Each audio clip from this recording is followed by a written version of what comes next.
Hi, my name is Liz Nugent and I am going to read the first 500 words from Our Little Cruelties. I'm going to start with the prologue and then go a little bit further into the story. All three of the Drum brothers were at the funeral, although one of us was in the coffin. 3 is an odd number, so there had always been 2 against 1, although we all changed sides regularly. Nobody would ever have described us as close. As the service began, I became tearful.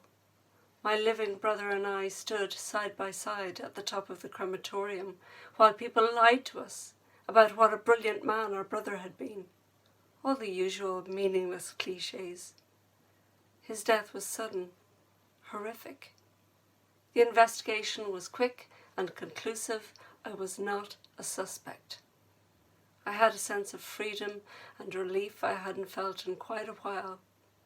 I didn't expect that this air of serenity would last, but I thought I would enjoy it while I could.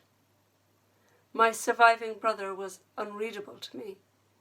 Maybe he was thinking of our brother's smashed and broken body. Still, even he must have known that this outcome was all for the best. Daisy sat in the pew behind us. She seemed not to be aware of her surroundings, fidgeting and whispering to herself. I caught my brother's eye as her babbling became audible, and people began to notice. He reached out and quietly asked her to join us. That reaching out of his hand made me shudder momentarily. She seemed to return to reality and moved to stand between us without any argument. We both attempted to put a proprietorial arm around her shoulder, but she shrugged us off. We brothers looked at each other. The old rivalry resurfaced. William, 1994. My daughter Daisy had just been born, and Susan was feeling the strain of new motherhood. I was 25 and trying to get a production company off the ground to make short films with my college buddy Gerald, who wanted to direct, but there were money problems, and I sensed that Filmbase would take some persuasion to fund a new company. Mum had lent me some seed money, and Gerald had a generous uncle who helped out financially too. I had rented an office in a city attic and ordered some letterhead newspaper on which I was making desperate pleas to the Arts Council, Dublin Corporation, the National Lottery, and any organisations I could think of with money.